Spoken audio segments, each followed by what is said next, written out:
My next question will be answered by our Chief Innovation Officer, Tad Lichtenauer. Tad, do you think we're going to have General Assembly or the Stead Leadership Conference? And if so, how is it going to be delivered? Thanks, Troy. Yeah, both the General Assembly and the Stead Leadership Seminar will be held this summer. And by the end of April, we'll know whether they're going to be done virtually or in person.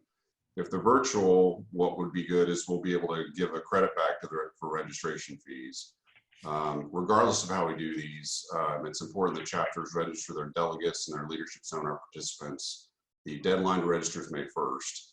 And ideally, we'd like to be greatly beneficial for the High Alpha to attend the General Assembly and the High Delta to attend the Stead Leadership Seminar, as we'll have new member recruitment and marketing materials will be the primary focus.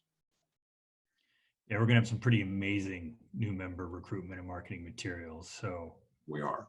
Yeah, I hope every High Delta can be there, and High Alphas if they can as well.